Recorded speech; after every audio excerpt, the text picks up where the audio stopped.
Assalamualaikum warahmatullahi wabarakatuh. Nah, pada video pembelajaran kali ini kita akan membahas tentang sistem teknik dokumentasi di dalam sistem informasi akuntansi. Nah, untuk mengefisienkan waktu, langsung saja kita masuk pada pembahasannya.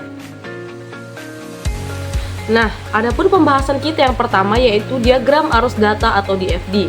Diagram arus data atau data flow diagram yang biasa disingkat DFD adalah alat yang digunakan untuk memodelkan bagaimana data mengalir dalam suatu sistem informasi.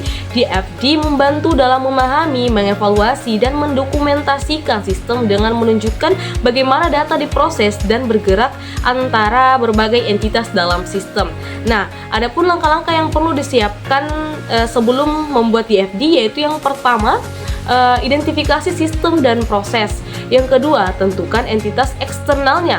Yang ketiga, identifikasi aliran data. Dan yang terakhir, tentukan penyimpanan data atau data storage. Nah, kemudian menggunakan diagram arus data. DFD dapat digunakan untuk berbagai tujuan dalam sistem informasi, seperti yang pertama, memahami sistem, yaitu memudahkan pemahaman tentang bagaimana data diproses dan mengalir dalam sistem. Yang kedua, mengevaluasi efisiensi, dapat digunakan untuk menemukan celah dalam sistem yang dapat diperbaiki. Kemudian yang ketiga, dokumentasi sistem, yaitu berguna dalam pengembangan perangkat lunak, audit sistem, atau komunikasi antar tim proyek. Kemudian tingkatan dalam diagram arus data DFD memiliki beberapa level yang menunjukkan detail secara bertahap. Yang pertama ada DFD level 0 atau diagram konteks, yaitu menampilkan sistem secara keseluruhan dalam suatu diagram sederhana. Kemudian menunjukkan entitas eksternal dan aliran data utama. Kemudian yang kedua ada DFD level 1, memecahkan sistem menjadi beberapa proses utama. Kemudian menampilkan bagaimana data mengalir antar proses. Yang terakhir ada DFD level 2 dan seterusnya, yaitu menampilkan rincian lebih lanjut dari masing-masing proses pada level 1. Kemudian digunakan untuk analisis yang lebih mendalam.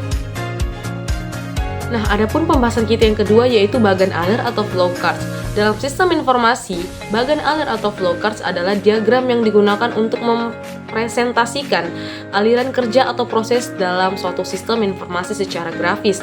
Flowcards sangat membantu dalam memahami, mengevaluasi, dan mendokumentasikan sistem karena menunjukkan urutan langkah-langkah yang harus dilakukan.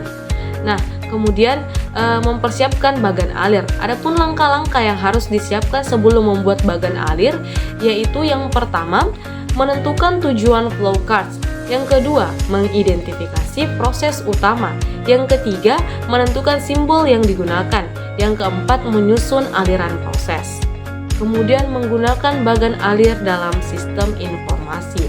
Flowcard dapat digunakan untuk berbagai keperluan, seperti yang pertama, memahami sistem flowcard, membantu menggambarkan sistem dengan cara yang mudah dipahami oleh tim teknis dan non-teknis. Kemudian yang kedua, mengevaluasi efisiensi proses.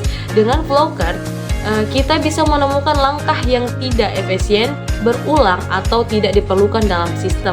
Kemudian yang ketiga, dokumentasi sistem, yang berguna sebagai referensi bagi tim pengembang, auditor, atau pengguna sistem lainnya. Kemudian yang ketiga, jenis-jenis bagan alir. Yang pertama, flowcard system, menggambarkan aliran data dalam suatu sistem informasi secara menyeluruh. Biasanya digunakan dalam analisis dan desain sistem. Yang kedua ada flowcard proses, berfokus pada langkah-langkah dalam suatu proses bisnis atau sistem tertentu, digunakan untuk analisis dan perbaikan proses. Kemudian yang ketiga ada flowcard program, digunakan dalam pemrograman untuk menggambarkan alur logika suatu program komputer. Nah, masuk pada pembahasan kita yang terakhir yaitu diagram proses bisnis. Dalam sistem informasi, diagram proses bisnis adalah alat yang digunakan untuk memvisualisasikan alur kerja suatu proses bisnis dalam organisasi atau sistem informasi. BPMN membantu memahami, mengevaluasi, dan mendokumentasikan proses bisnis secara sistematis. Nah, mempersiapkan diagram proses bisnis. Sebelum membuat diagram proses bisnis, ada beberapa langkah yang harus dilakukan. Yang pertama yaitu menentukan tujuan diagram. Apakah digunakan untuk memahami proses bisnis, menganalisis efisiensi, atau sebagai dokumentasi saja. Kemudian yang kedua, mengidentifikasi proses utama. Tentukan proses utamanya yang terjadi dalam bisnis atau sistem informasi yang akan digambarkan. Kemudian yang ketiga, menentukan simbol yang digunakan, event, lingkaran yang menunjukkan titik awal, akhir, atau kejadian dalam proses. Kemudian ada activity, persegi panjang dengan sudut tumpul, menunjukkan aktivitas atau tugas dalam proses bisnis. Kemudian yang ketiga ada gateway, bentuk berlian, digunakan untuk keputusan atau percabangan dalam proses. Kemudian yang terakhir ada sequence flow atau panah, menunjukkan aliran kerja dari satu langkah ke langkah berikutnya. Kemudian langkah terakhir, menyusun diagram dengan aliran logis. Hubungkan setiap langkah dengan panah sesuai dengan urutan proses bisnis. Nah, adapun menggunakan diagram proses bisnis dapat digunakan untuk berbagai keperluan dalam sistem informasi, seperti yang pertama, memahami proses bisnis, mempermudah pemahaman alur kerja bagi tim pengembang, manajer, atau pemangku kepentingan.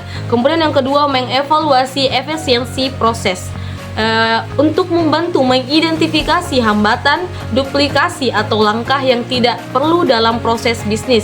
Kemudian yang ketiga ada dokumentasi sistem informasi yang berguna sebagai referensi dalam pengembangan sistem, pelatihan karyawan, atau audit proses. Nah, itulah tadi pembahasan kita hari ini tentang sistem teknik dokumentasi. Sampai jumpa di video selanjutnya. Bye-bye. Assalamualaikum warahmatullahi wabarakatuh.